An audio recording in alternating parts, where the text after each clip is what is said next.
Good afternoon, Black and Married with Kids. I am so excited to be with you guys on this amazing Monday. It's another great day.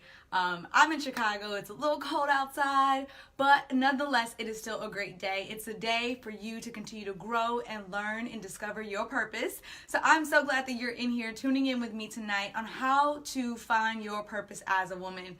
And I am so excited for this topic because there's a lot of good things that I'm going to share with you guys, a lot of good nuggets. But before I go in depth with this topic, I want you to comment below your city and state. Tell me where you're from. If this is your first time joining me on Black and Married with Kids, my name is Ariel. We love engaging with you guys and seeing your comments down below and answering your questions. So I want you to comment your city and state. Tell me where you're from. And I'm going to tell you a little bit about me while you're commenting down below and I get to know you. But first, I want to thank Lamar and Ronnie for having me on here.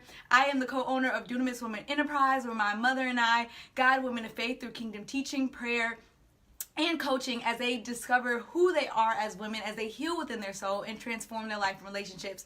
And so tonight, this is so key because being a part of Dunamis Women and running this company with my mom and my sister, that's a key question that every woman comes to us. How do I find my purpose? What is my purpose as a woman, right?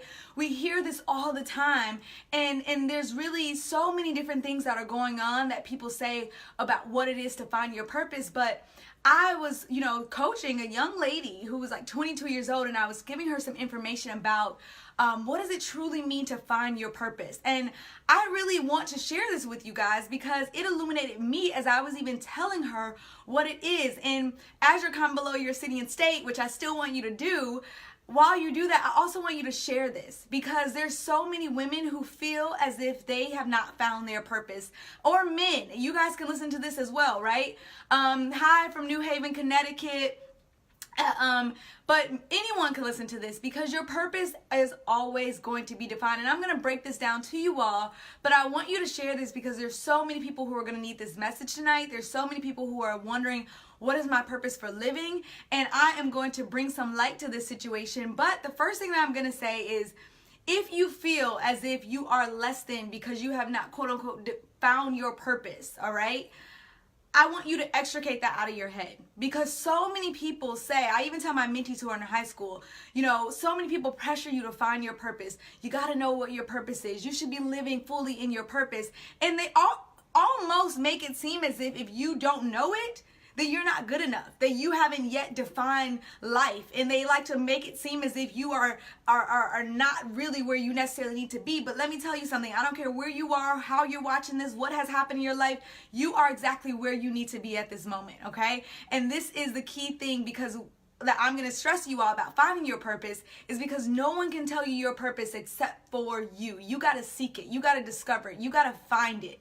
And so when some other person tells you that you're not in your purpose, then you need to eliminate those things because they are not the one that's going to tell you if you are or if you're not. This is your seek. This is your journey. So thank you guys. Hi, how are you? I want to see you all comment below your city and state. And please get ready for this stuff because I'm going to break this down to you completely about what does it mean to find your purpose, particularly as a woman, but as a man if you're watching this as well, okay?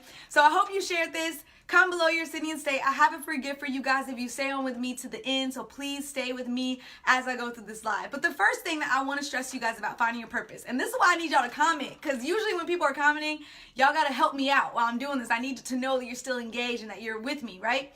So finding your purpose, for one, is not a definite thing. All right? There is not a moment where you're going to say, hi from Arizona, that you have defined your purpose. Finding your purpose is not a definite state, okay? It's a continual journey that is always being defined as long as you are living and breathing and you have breath in your body.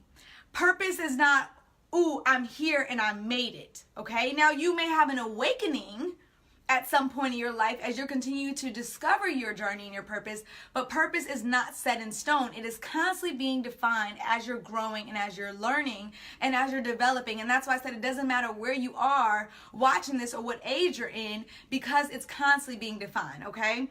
But here's the thing. With purpose, you have to first, in order to find your purpose, you have to have a pursuit. I want you to comment that down below. I have to have a pursuit. Put pursuit down below. because man cannot tell you your purpose. If you are a believer, your pastor cannot tell you your purpose. Your friends cannot tell you your purpose. The only person that can reveal your purpose to you is the one that created you. Your mom, your daddy cannot tell you your purpose. They didn't create you. The sperm and the egg helped make you, but they did not create you. Your mother birthed you, but she did not create you. So that means that you got to go to the person who formed you, who knew exactly why you were going to be put on this earth in this defined moment of your life. And you got to pursue that individual, which for me, I don't know what you all believe, but that is God. And so you got to have a consistent seek in pursuit for the creator who actually made you. If you do not know the purpose, like the late Miles Monroe said, of a thing, abuse is inevitable. So you got to go to the person who made you. This is what we do in every aspect of our life, right? You may get a laptop, and in order to use that laptop, I have a Mac, okay? No offense to all your Windows users, but I have a Mac. I cannot go to Windows and ask Windows, how do you help me navigate this Mac? Because they are not an Apple user, they're Windows. So I got to go to the creator. Even if I get the Mac from Best Buy and the man sold it to me, I can't go back to that salesman and say, hey, help me figure out the purpose of this Mac. He was just a salesman. Your mama was just your mama. Your daddy was just your daddy. Your pastor is just your pastor. But Apple created that Mac. So what best is it for me to go to the actual one who put it together, right? Same thing for you in your life. You got to have a consistent pursuit. So I want you to comment below pursuit. And if you still have not commented where you're from, please tell me where you're from because I want to know who I'm talking to, all right?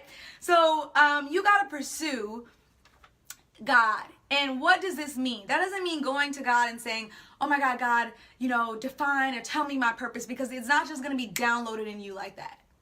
But what he's going to do is he's going to take you on a continual journey so your purpose can be revealed.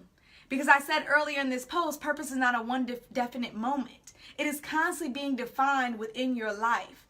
And so what you are doing when you say, God, help me discover my purpose, you pursue him, guess what he's going to do?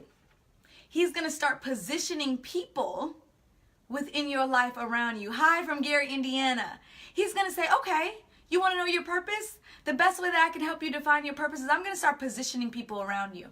I want you to comment that down below, position. Because you're going to start knowing as a woman, you have a position of why you are here. But everyone else around you has a position too. I'm going to give you guys a quick story and scenario. I tell my mentees this all the time when I'm running my mentoring program.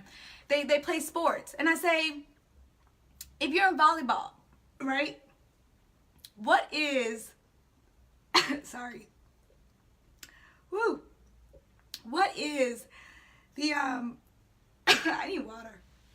Give me 1 second. Maybe not. Maybe so. Okay. What is, sorry you guys, that's like just, I got caught up. What is the position of the server on the volleyball team, right? And so I ask them, do you know your position? And they say, well, just to serve the ball, right? And I say, yeah, but do you know you have a key position as being a server? I said, what's the position of your coach? Oh, it's to help us as a team. I said, but do you know your coach has a purpose for being your coach, right? I said, do you know every other person on the team has a purpose and a position that they're there for? So if you don't know your purpose as a server, you could abuse the entire game. Because you have not defined your position and what your purpose is. The purpose of the coach, yes, is also train the team. But in addition to that, your coach sees the opponents of other things that are going on. So what does this mean for you? This means that as you ask God to pursue him and you say, God, help me find my purpose, he's going to start positioning people in your life. And he's going to say, as a woman, you have a position. And I want you to walk effectively in that position as I guide you. But guess what? Your children, your husband, your co-workers, I'm positioning these people around you because they're also going to sharpen you in your position. But see, as your coach, as God, as the one that gave you this purpose, you got to continue to seek me for guidance and to maneuver in every aspect of your life. And so this is what we do at Dunamis Women, when my mom coaches women, because she is that coach from a natural standpoint, as she communicates from a spiritual standpoint, to guide women on how to effectively activate their purpose and stand firm within their position. All right. Hi from Florida. How are you? So this is so key, because when you ask them that, you got to start looking at, okay, what are the people that's positioned around me? And why are these people positioned around me? Why were your children given to you? Why is your husband necessarily in your life? Why are you in the job that you're necessarily in? Everything has a why. Everything has a reason. You're not just living haphazardly anymore. When you start saying, God, I want to find my purpose, then you're going to start looking at everything for a reason and a position. If you're single, there's reasons why men are put in your life. It ain't just because you want to go on a date and get married one day. Everyone has a key position. So what does this mean? That means that God will put people in your life to develop you. But oftentimes we can lose sight of the people he positioned in our lives, and we can lose sight of these relationships when we start using them for our gain and our purpose. And this is how, as women, it's so key that this is how you end up losing your purpose, because you may become a mother, right? You may become a wife. And then because these people are positioning your life, you have these children, you start doing everything for them, and you lose sight of what is the true ultimate purpose of why these people were positioned in your life. And if you do that, oftentimes we can abuse our relationships. We can abuse our friendships. We can abuse our coworkers, because we start trying to use everything for our gain. How can I break this down for you? Me and my mom, we did a mother-daughter conference one day. And I was talking about, young women and daughters defining their purpose. And I was giving an example that oftentimes mothers can put their purpose on their children because they want them to pursue something that they never did. And so because they never did what they were truly called to do, or they live a life of regret, they try to put that purpose onto their child. And so what does this do? Sometimes that abuses the relationship between a mother and her children, because now you're trying